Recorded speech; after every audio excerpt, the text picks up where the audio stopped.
con el auspicio de Servicio Militar, tu oportunidad de crecer. No esperes más, inscríbete. Presentamos Portavoz Noticias. ¿Cómo están? Bienvenidos a esta conversación acá en Portavoz Noticias. Hemos hablado largamente en nuestro informativo a través de los reportes que nos llegan de Antofagasta Televisión de la contaminación que afecta a esa ciudad. El último episodio de varios que han ocurrido incluso durante ya muchos años en la capital de la región también del mismo nombre, de la región de Antofagasta. Vamos a conversar en detalle de ese episodio y todo lo que está ocurriendo actualmente con el galpón de acopio de cobre del terminal ATI, con la diputada por Antofagasta, Marcela Hernando. Diputada, muchas gracias por acompañarnos. Muchas gracias a ti, Carlos. Un gusto estar acá y poder conversar sobre este tema que nos tiene a todos, yo creo que bastante ocupados.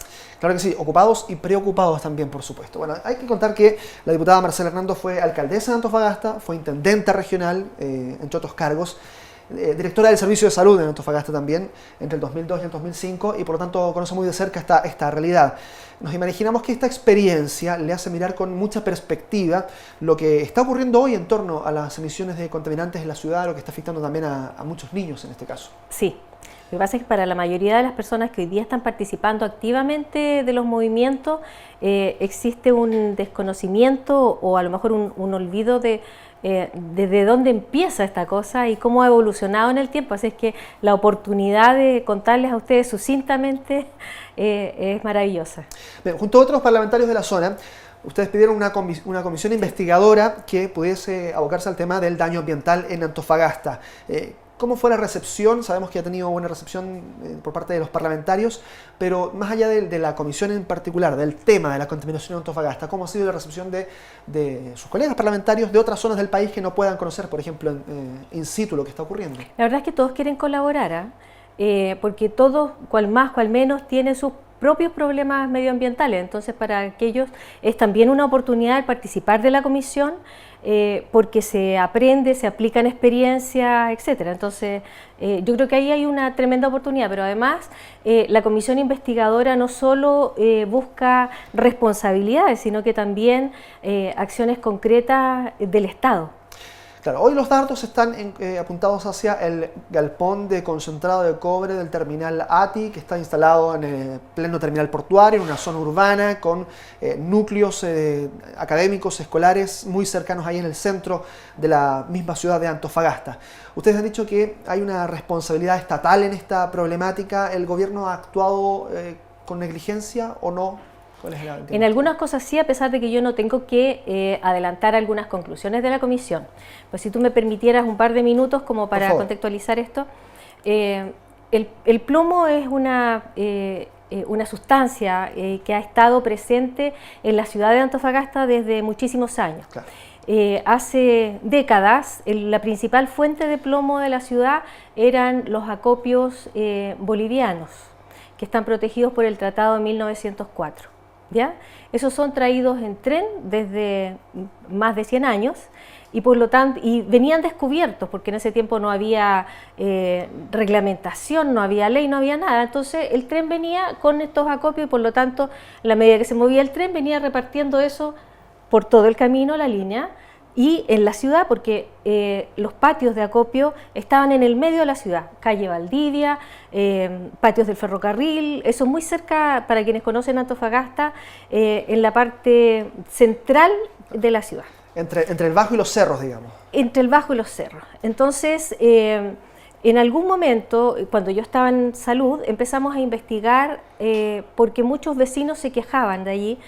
Se quejaban, entre otras cosas, estamos hablando principios de los 90, claro, entre otras cosas de la ropa, del hollín, de que todo estaba negro, y empezamos a estudiar a los niños de las escuelas vecinas. Y ese estudio mostró niveles altísimos de plomo, y lo hicimos allí, lo hicimos también frente al puerto, que está más lejos. Y encontramos esos niveles, pero el Ministerio de Relaciones Exteriores desacreditó ese estudio. Y lo desacreditó porque era complicado meterse con un tratado internacional y porque además no había grupo control, etc. Entonces eso significó que comenzáramos con una planificación de estudios. Luego todo ese plomo salió de la ciudad logramos, después de un trabajo de décadas, y te puedo contar miles de anécdotas entre medio, sacarlo de la ciudad, pero sigue llegando. ¿Por qué? Está al otro lado de la cordillera de la costa, pero el Estado no ha cumplido con las instalaciones que prometió hacer allí, no ha construido los galpones para cubrirlo, ni tampoco se está cumpliendo con la forma de transportarlo. Las empresas son empresas externas, son empresas privadas las que lo hacen, pero finalmente hay una responsabilidad con ese material que es estatal porque el tratado protege esos minerales. Ahora, a eso agrégale los concentrados de cobre que llegan al puerto y que se estaban acopiando en 2 galpones que son un poco más antiguos, que son el 4 y el 5. Y luego un galpón nuevo que empezó a construirse y que fue motivo de un recurso de protección. Hay mucha confusión en este minuto, ¿por qué te lo digo? Cuando tú dices galpón, hay mucha confusión entre el galpón nuevo que nunca ha sido utilizado, nunca ha tenido adentro acopios, y los que están funcionando mal, que son viejos y que no funcionan y que están paralizados en este minuto. Diputada, usted fue autoridad de salud hace 15 años cuando se destapó esta crisis de plomo, con niños afectados también en ese tiempo, cerca de 70. Con el correr de los años, estos afectados han dicho, solo ha habido soluciones parche, traslados de un lugar a otro, de jardines infantiles, pero no hay una solución de fondo. ¿Qué se hizo en esos años cuando usted era autoridad de salud y que ha permitido a lo mejor subsanar algunos tipos de problemas, pero que por ahora los afectados dicen no es de fondo la solución? Se hicieron hartas cosas, pero los afectados ya no están allí. Estamos hablando de otras personas, quedan algún par de personas a los que conozco, Ivania, la mamá de Dusan, y los niños que fueron quelados porque estuvieron hospitalizados. Nosotros hicimos hartas cosas porque te contaba que el primer estudio que hicimos a principios de los 90 nos lo desacreditaron. Entonces hicimos uno con el CDC de Atlanta. Y ese fue diseñado, pero no te explico cómo y con qué cuidado. Eso significó formar especialmente a un epidemiólogo, al que mandamos a estudiar. Y luego empezamos a mostrar no solo medio ambiente, sino que también personas. Y muestreamos todo alrededor de los patios de ferrocarril que te describí y también todo alrededor del sitio frente al puerto. Lo hacíamos en cada ciertos metros, a 5 centímetros, a 10 centímetros, a 15 centímetros y así hasta que desaparecían las muestras de plomo. Y de acuerdo a eso, en un perímetro de 4 íbamos agrandando el perímetro en círculos alrededor hasta que llegamos a no encontrar plomo. Ahí descubrimos que en el aluvión del año 91 mucho de este material había sido arrastrado hacia la costa y por lo tanto había calles que teníamos contaminadas hasta la playa y que teníamos contaminada la playa El Carboncillo. Y por lo tanto, como salud, exigimos que en la construcción que estaba planificada por la municipalidad se limpiara el fondo marino y se limpiara esa playa.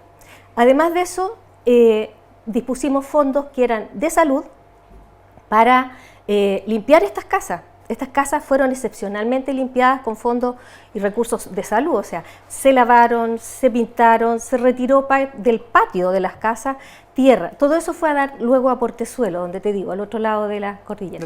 Bueno, en paralelo nosotros muestrábamos a las personas, a las más expuestas, adultos mayores, embarazadas, niños, la totalidad de los que vivían en este perímetro que habíamos identificado, tanto en los patios de ferrocarril como en el puerto. En ese tiempo las cifras de los patios de ferrocarril eran el doble de las que habían en el puerto, el doble, y eran muy altas. Teníamos un grupo control en la COVIEFI que ese se mantenía con cifras normales. ¿Ya? A esos niños, a los 2 que encontramos con cifras más altas, fueron tratadas con quelación, y en ese tiempo quien participó y nos asesoró fue la doctora Laura Borguel, que todavía la vemos en la televisión de repente opinando a propósito de temas de toxicología, etc. Bueno, es difícil concentrar toda la información, pero eso es parte de lo que hicimos. Bien, vamos a ir a una pausa. Necesitamos hacer un corte brevemente, pero estamos de vuelta conversando con la diputada Marcela Hernando, diputada por Antofagasta, acá en Portavoz Noticias. ¡Fuego!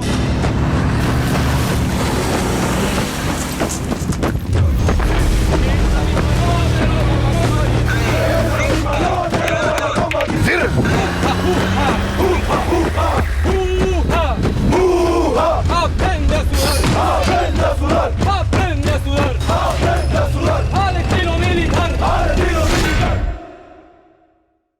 Mañana con los cabros voy a robar al súper. Mañana yo voy a probar la pasta base. Mañana me van a echar del colegio. Mañana otra vez mi papá volverá a pegarle a mi mamá. Mañana le voy a pegar a ese Mateo.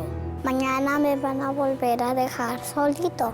¿Para qué esperar que mañana ellos sean parte de los 140.000 niños, niñas y jóvenes que anualmente integran las estadísticas policiales? Si el futuro de los niños y niñas es tu preocupación, apuesta hoy a la prevención. Colabora hoy con Fundación Niño y Patria.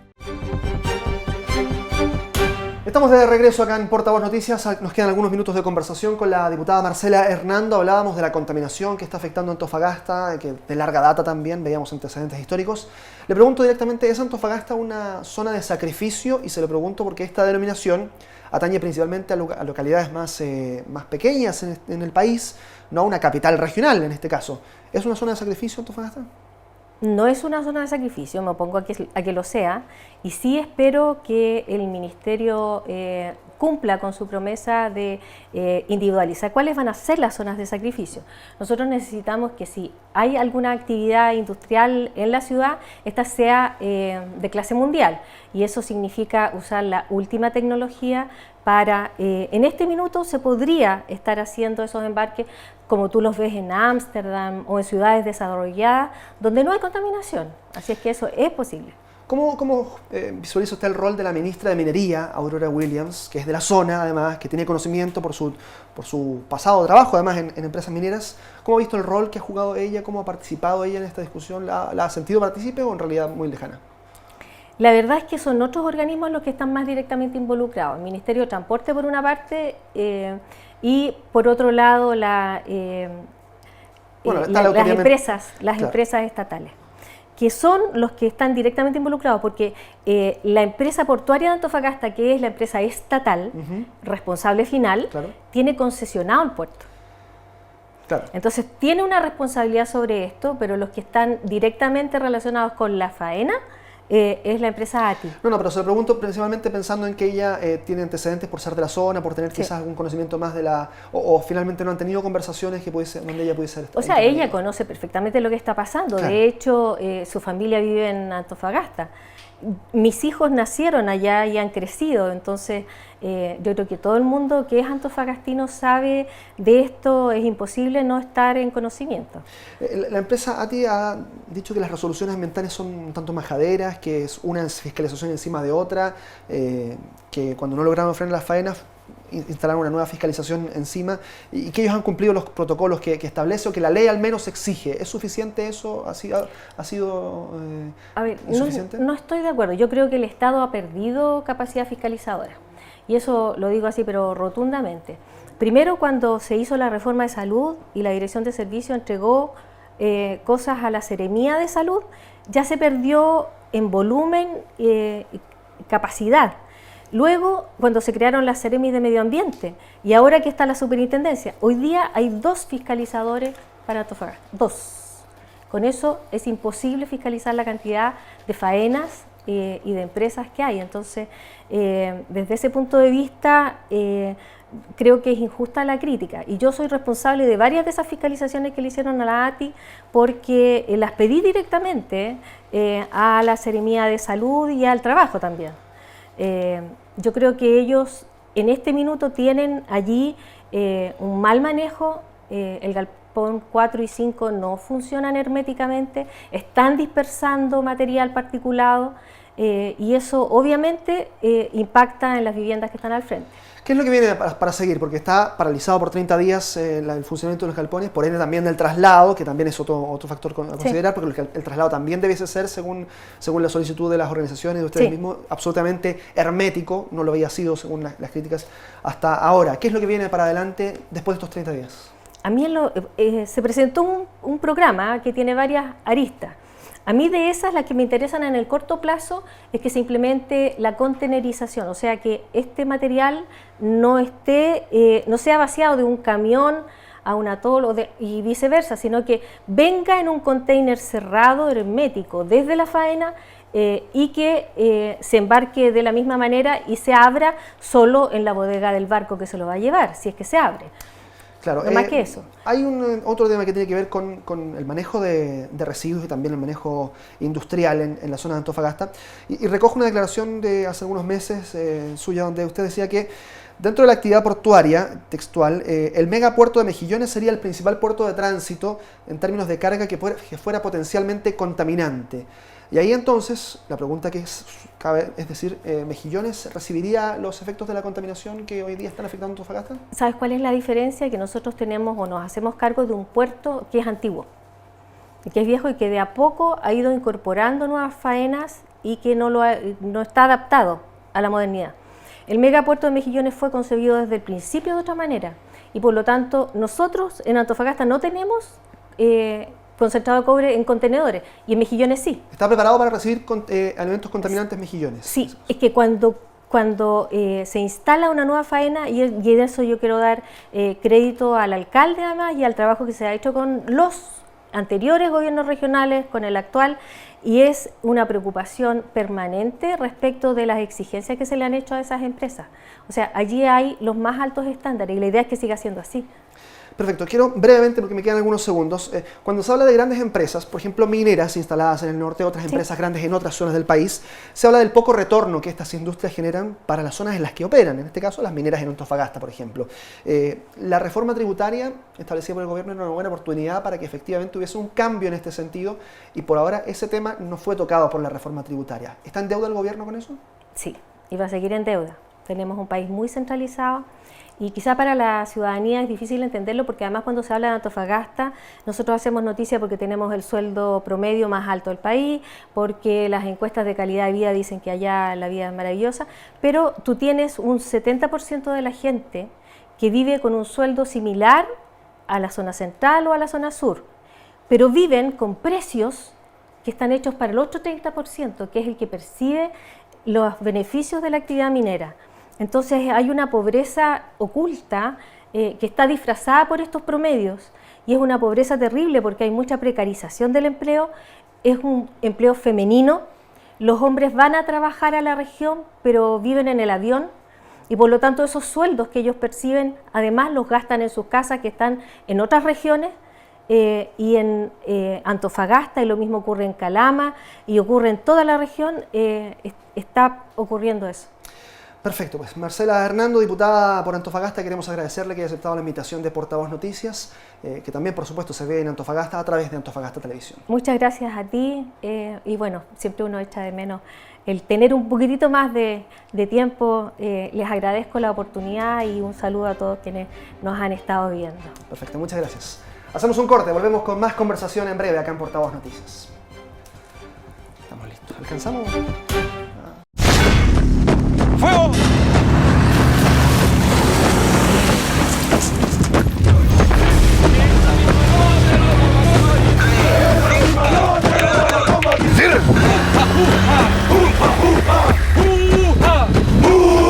¡Aprende a sudar! ¡Aprende a sudar! ¡Aprende a sudar! ¡Aprende a sudar! ¡Al estilo militar! ¡Al estilo militar! Muy bien, estamos de regreso acá en Portavoz Noticias. Vamos a hablar de reservas naturales, de protección del medio ambiente, protección de nuestros espacios naturales y para eso estamos con Pablo Dutil, él es encargado de turismo de Así Conserva Chile, también perteneciente a Reservas Naturales, que es un sitio web del que vamos a conversar también, una plataforma para mostrar aquellos emprendimientos y reservas turísticas privadas, no necesariamente aquellas que tienen que ver con la protección del gobierno, sino que aquellos lugares que son privados, pero que también tienen cierto afán por proteger los espacios naturales de nuestro país. Muchas gracias, Pablo, por aceptar nuestra invitación. Hola, Carlos, un gusto estar con ustedes. Bien, a ver, este fin de semana se desarrolló en Santiago, en el Cernatur, una feria de reservas naturales. ¿Cuán importante es difundir la protección de estos espacios? ¿Cuánto es lo que conocemos además los chilenos al respecto? Bueno, como dices tú, se realizó este fin de semana esta tercera feria de las reservas naturales, en donde contamos con la participación de 16 áreas protegidas privadas de Chile que participan y son socias de Así Conserva Chile, la asociación gremial que las reúne. Con bastante éxito, mucha gente fue a visitarnos y en el fondo dimos a conocer los distintos productos y servicios que se ofrecen en las áreas protegidas privadas del país. Y en ese sentido, y un poco respondiendo a la pregunta, la importancia de estas áreas protegidas es que recogen una cantidad enorme de biodiversidad y cultura propia de nuestro territorio y que muchas veces no está representado en el Sistema Nacional de Áreas Protegidas del Estado, el SNASPE, administrado por CONAF actualmente. Entonces, quiero decir con esto que es un complemento muy grande a los esfuerzos de conservación que hace Chile para, en el fondo, conservar la diversidad que alberga. Sí, eso te iba a preguntar, para que hiciéramos bien la diferencia y la gente que nos está viendo pueda ir identificando. Están los parques nacionales, aquellos que generalmente aparecen justamente en los mapas de CONAF o en los mapas turísticos, y están aquellas reservas naturales que ustedes pueden ver en el sitio web reservasnaturales.cl, ¿no? Y que son privados, son emprendimientos turísticos, son emprendimientos de protección a la biodiversidad. Ellos no tienen ningún tipo de protección estatal en ese caso. Exactamente, y en realidad técnicamente son definidas, las definimos en la asociación gremial como iniciativas de conservación privada y voluntaria, porque lo que significa es que una persona, ya sea una persona natural o jurídica, es propietario de un territorio y lo dedica voluntariamente a conservarlo. Esta forma de conservación voluntaria y privada no tiene un amparo legal en nuestra ley y tampoco tiene no tiene instrumentos de subsidio o de fomento, sino que corresponde a los esfuerzos privados de cada uno de los propietarios de los territorios. ¿Y eso qué significa en la práctica, por ejemplo? Significa en la práctica que es como tener un campo y dedicarlo a no intervenirlo y a conservar la biodiversidad que tú tienes en él, pero que no puedes acceder a beneficios o recursos del Estado que por el solo hecho de tú dedicarte a una labor de conservación, sino que más bien es en el fondo tu propia, como si dedicaras el campo, por ejemplo, a producir maíz, digamos, es tu propia inversión y son tus propios recursos los que estás dedicando a esa labor, que en un caso puede ser productivo y comercial, y otro caso que es de conservación de los sistemas, de los ecosistemas. Claro, y en ese caso, por ejemplo, si esta persona delegara a un heredero, este territorio no está protegido por ley, por lo tanto no puede protegerlo de por sí, por ser un territorio, un ecosistema protegido. Digamos. Exactamente. No se asegura la conservación de ese territorio actualmente, porque solamente depende de la voluntad del dueño. Claro, me refiero a podría venderse después en un futuro y sin que el dueño tuviese nada. Perfecto. Exactamente. Bien, hay un sitio, ya lo decíamos, www.reservasnaturales.cl. Vamos a comenzar a revisar en pantalla también una especie de navegación por este sitio. La gente puede revisarlo. ¿Qué va a encontrar quien visite este sitio? Bueno, el sitio web de reservasnaturales.cl surge a partir de un proyecto de innovación, digamos, financiado por Innova Chile de Corfo y ejecutado por Así Conserva Chile y WWF, que buscó desarrollar una plataforma para asesorar y desarrollar el turismo y a la vez comercializar el turismo que se está desarrollando en las áreas protegidas que son socias de Así Conserva Chile. De ese proyecto se desprende esta plataforma web que es www.reservasnaturales.cl y que tiene como objetivo difundir tanto la información técnica de las propias áreas, así como todos los emprendimientos turísticos y actividades turísticas que se están desarrollando en ellas.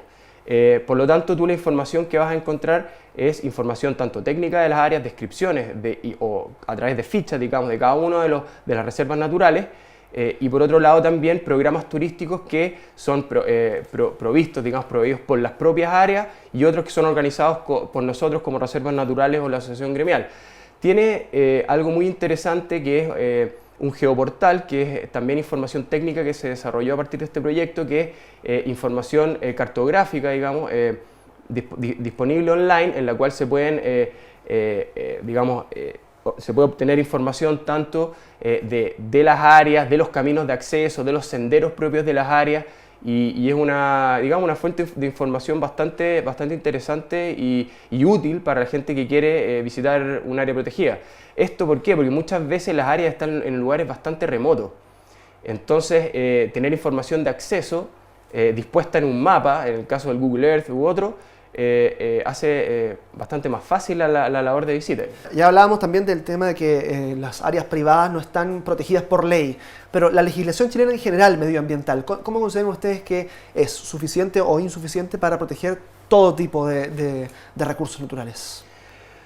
Bueno, a ver, yo creo que o sea, este país, por supuesto, es un país joven y que en la ley, ¿cachai?, de medio ambiente, la ley en el fondo de biodiversidad que ahora se está discutiendo en el Congreso, son cosas que están en desarrollo. Por supuesto, son insuficientes, por tanto. Por supuesto que hay esfuerzo en torno a la conservación, pero falta mucho en el fondo por reconocer y poner en valor, digamos, lo que comentábamos antes respecto del servicio que presta un área protegida a la sociedad. Y eso, reconocerlo y eso, atribuirle un valor que sea, digamos, suficiente como para que el Estado pueda cautelar ese valor de conservación que es en beneficio de su gente. Claro. Ahora me explico, por ejemplo, hay un proyecto recientemente aprobado que se llama Puerto Cruz Grande, que queda en la región de Coquimbo. Ya la Fundación Océano, que es otra fundación preocupada también de la protección de los océanos, precisamente de los mares, ha dicho afectaría la reserva de pingüinos de Humboldt, ahí en la zona de La Higuera, en la zona de la región de Coquimbo. Pero claro, la zona de la región de Coquimbo también es una zona que está afectada por sequía, los agricultores no tienen agua, falta energía en definitiva, y por eso un proyecto energético también es necesario. Ahí chocan siempre esos intereses, es muy complejo, ¿no?, de analizar, ¿no? Claro, por supuesto, y además de eso, como es industria, la salmonera, la forestal, como te decía antes, el impacto, y ahí está el problema, digamos, el impacto de todas estas actividades productivas, por una parte, no está bien estudiado, y si no está bien estudiado, por lo tanto, está poco controlado, por lo tanto... ¿Falta que el Estado escuche, por ejemplo, a organizaciones como ustedes? Sí, falta eso, pero como te decía, están en eso. Ya. Y es mi esperanza, digamos, que salga una ley que recoja muy bien, digamos, las ideas que existen a partir de la conservación privada, la estatal y otras ONGs que apoyan la conservación de la biodiversidad en este planeta, digamos. Hay otro tema también importante de señalar respecto de la contingencia también. Los incendios forestales han causado destrucción también en áreas protegidas, en zonas que son reservas naturales bien importantes. ¿Cuán preparadas están las instituciones en nuestro país para proteger estas áreas respecto de temas como como los incendios forestales que intencionales o no, causan mucho daño? Mira, el tema de los incendios forestales es un punto bastante crítico, creo yo. Y eso pasa por el desconocimiento que existe en la sociedad respecto de qué es una plantación forestal. Porque se denomina una plantación forestal como un bosque, pero una plantación forestal técnicamente no es un bosque, es una plantación de un monocultivo, ¿vale? Y particularmente el pino es un árbol que produce una resina que es altamente combustible, que esto significa que es como plantar combustible, por así decirlo. Por lo tanto, el riesgo del incendio es muy alto. Entonces, actualmente la industria forestal está diseminada en el país a escalas enormes, que son, digamos, escalas que son altamente peligrosas para la sociedad, y como lo hemos visto en el caso de Valparaíso, el incendio que hubo ahí, los incendios que hubieron hace algunos años en la región del Biobío, donde se quemaron grandes extensiones de bosque de pino. Entonces, el tema ahí es que una plantación de pino es potencialmente muy peligrosa para el entorno. Y eso es lo que no está bien controlado por el desconocimiento que existe respecto del riesgo de las plantaciones de pino, puntualmente. Bien, se nos acaba el tiempo, pero por último, antes de terminar, invitar también que puedas decirle a quienes nos están viendo a esta hora que puedan visitar recursosnaturales.cl, también que puedan acercarse a estos temas que también son importantes para quienes nos están viendo en regiones y proteger sus propias zonas también. Nada más que invitarlos a todos a visitar el sitio web www.reservasnaturales.cl. Ahí encontrarán toda la información de las áreas privadas protegidas de este país recogidas en la Asociación Gremial de Conservachile.cl, y además de servicios y productos turísticos para que puedan en el fondo visitarlas de una forma guiada y más responsable. Y dejarlos invitados a que nos visiten, participen. Somos una organización que está dedicada a la conservación de la biodiversidad y de las culturas originarias de nuestro país, sobre todo de las comunidades mapuches que están, digamos, conservando en bastantes casos a lo largo del sur del país regiones grandes del territorio chileno y que en el fondo tienen una cultura súper interesante y que tienen muchas ganas de mostrarnos.